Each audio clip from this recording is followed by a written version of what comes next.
తెలంగాణ రాష్ట్ర మంత్రివర్గం కాసేపట్లో భేటీ కానుంది. సచివాలయంలో సీఎం రేవంత్ రెడ్డి అధ్యక్షతన భేటీ జరగనుంది. ఈ సమావేశంలో ప్రధానంగా అసెంబ్లీ బడ్జెట్ సమావేశాలపై కీలక నిర్ణయం తీసుకునే అవకాశం ఉంది. మున్సిపల్ ఎన్నికల తర్వాత రైతు భరోసా నిధులు విడుదల చేస్తామని ముఖ్యమంత్రి ప్రకటించిన నేపథ్యంలో ఆ అంశంపై కేబినెట్ కీలక నిర్ణయం తీసుకోనుంది.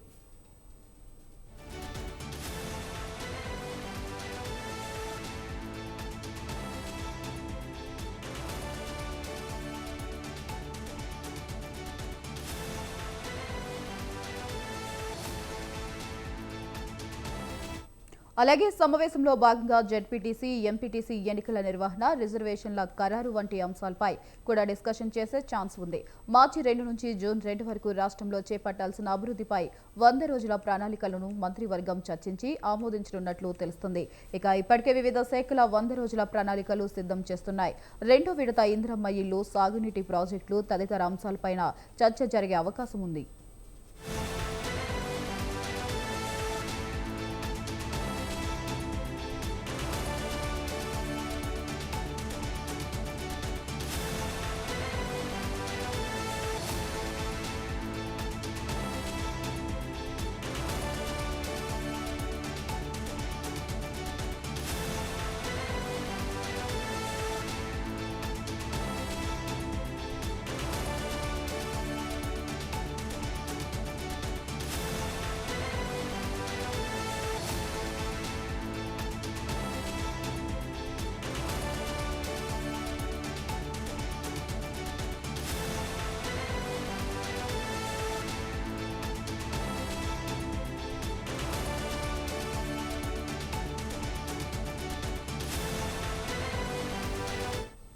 తెలంగాణ రాష్ట్ర మంత్రివర్గం కాసేపట్లో భేటీ కానుంది. సచివాలయంలో సీఎం రేవంత్ రెడ్డి అధ్యక్షతన కేబినెట్ జరగనుంది. సమావేశంలో ప్రధానంగా అసెంబ్లీ బడ్జెట్ సమావేశాలపై కీలక నిర్ణయం తీసుకునే అవకాశం ఉంది. మున్సిపల్ ఎన్నికల తర్వాత రైతు భరోసా నిధులు విడుదల చేస్తామని ముఖ్యమంత్రి ప్రకటించిన నేపథ్యంలో ఆ అంశంపై కేబినెట్ కీలక నిర్ణయం తీసుకోనుంది.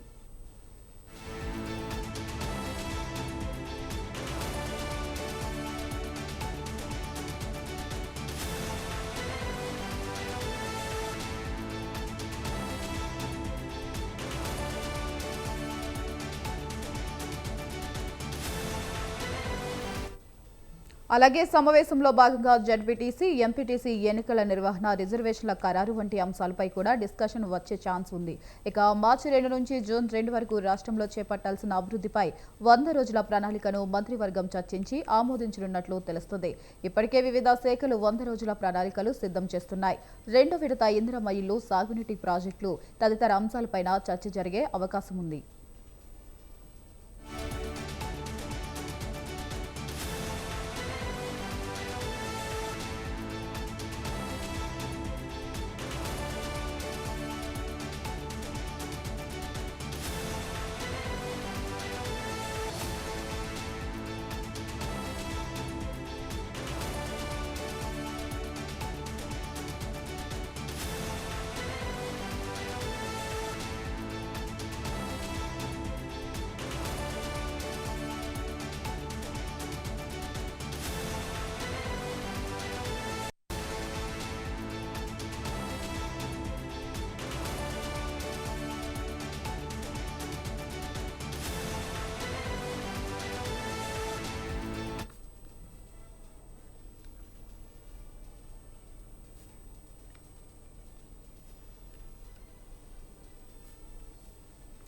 భేటీ అయింది.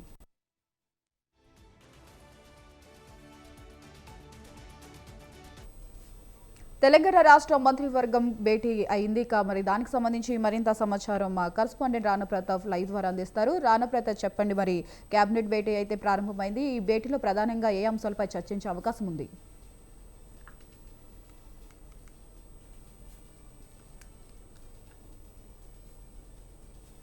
ముఖ్యమంత్రి రేవంత్ రెడ్డి అధ్యక్షన ఈ యొక్క రాష్ట్ర మంత్రివర్గం అనేది ఇప్పుడు భేటీ కొనసాగుతున్నటువంటి పరిస్థితి కనబడుతుంది. చాలా కీలకమైనటువంటి అంశాలపైనే రాష్ట్ర ప్రభుత్వం ఈసారి దృష్టి పెట్టింది. ముఖ్యంగా రెసిడెన్షియల్ స్కూల్స్ సంబంధించిన అంశంలో భూ కేటాయింపులు, ఎందుకంటే యంగ్ ఇండియా స్కూల్స్ చాలా వరకు కూడా జిల్లాలో కూడా విస్తరించింది కాబట్టి అక్కడ కూడా పెద్ద ఎత్తున వాటికి స్థల సేకరణ అనేది ఇవ్వాలన్న ఉద్దేశంతో కూడా దానిపైన నిర్ణయం తీసుకునే అవకాశం ఉన్నట్టుగా మనకు సమాచారం అవుతుంది. దాదాపు వచ్చే 3 నెలలు చాలా ఇంపార్టెంట్, ఎందుకంటే ఇప్పుడు సమ్మర్ వచ్చింది, సమ్మర్ అయిపోయిన తర్వాత వెంటనే ఖరీఫ్ ఇవన్నీ కూడా ఉంటాయి కాబట్టి ఈ సాగునీరు తాగునీరుకి సంబంధించి అలాగే ఆరోగ్య విద్యకు పైన సంబంధించి పూర్తి స్థాయిలో కాన్సన్ట్రేషన్ అనేది చేయాలనేది అది వారు నిర్ణయించుకోవడం. దాని తగ్గట్టుగా దానిపైన పూర్తి స్థాయిలో కులంకుశంగా కూడా చర్చించాలని కూడా భావించారు. దాని తగ్గట్టుగానే ఈ చర్చకు వస్తున్నట్టుగా మనకు తెలుస్తుంది.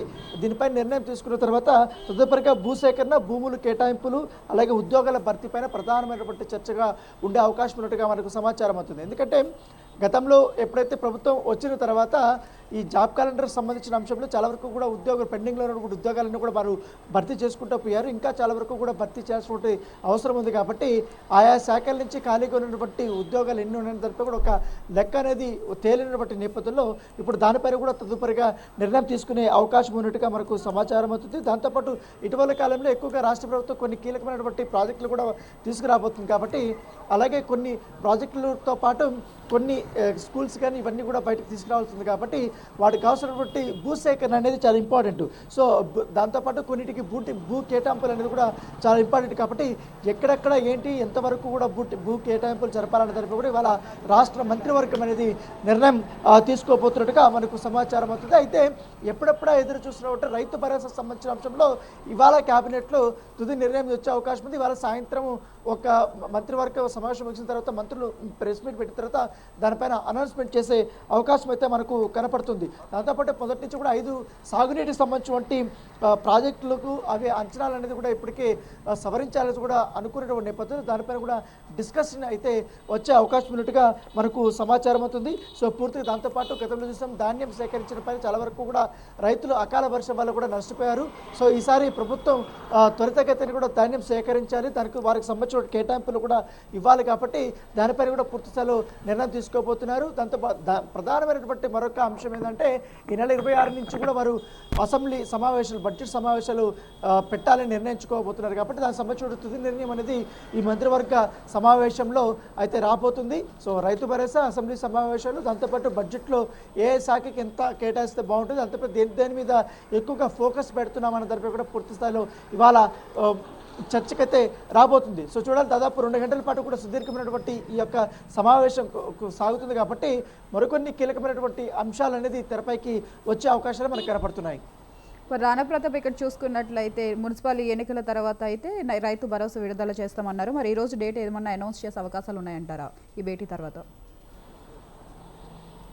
ఖచ్చితంగా, ఎందుకంటే రైతు భరోసా సంబంధించిన ఈ నెల 17వ తారీఖునే అనౌన్స్మెంట్ రావాల్సి ఉంది. కాకపోతే ముఖ్యమంత్రి ఇటు ఢిల్లీ పర్యటన కానీ అలాగే ముంబై పర్యటన కానీ ఆయన చేసి వచ్చాడు. తర్వాత వికారాబాద్లో ఉన్నటువంటి అక్కడ డిసిసి అధ్యక్షుల సమావేశంలో ఆయన శిక్షణ తరగతుల వద్ద ఆయన పాల్గొన్న తర్వాత నిన్నంతా కూడా మహబూబాబాద్ జిల్లాలో ఆయన పర్యటించారు. సో ఇవాళ మంత్రివర్గంలో నిర్ణయం తీసుకోవాలి కాబట్టి దాదాపు 9,000 కోట్ల రూపాయల వరకు కూడా రైతు భరోసా రైతుల అకౌంట్లోకి వేయాలనేది కూడా వారు భావిస్తున్నారు. ఇదంతా కూడా ఎంపీటీసీ, జెడ్పీటీసీ ఎలక్షన్స్ వచ్చే ముందే కూడా జరగాలనేది కూడా వారు అనుకుంటున్నారు. దాంతోపాటు అసెంబ్లీ సమావేశాల కంటే ముందే ఇది విడుదల చేయాలా, లేకపోతే అసెంబ్లీ సమావేశాలు జరుగుతున్నప్పుడు బడ్జెట్ ప్రవేశపెట్టిన తర్వాత ఏమైనా ఇది రిలీజ్ చేయాలన్న దానిపై కూడా మరి కాసేపట్లో అయితే వారు రిలీజ్ చేస్తారు. ఖచ్చితంగా అయితే రైతు భరోసా సంబంధించిన అంశంలో 9,000 కోట్ల రూపాయలని రిలీజ్ చేయడానికే రాష్ట్ర మంత్రివర్గం ఆమోద ముద్ర వేసే అవకాశాలు ఎక్కువగా మనకు కనపడుతున్నాయి. Right, thank you Rana Pratap, thanks for the updates.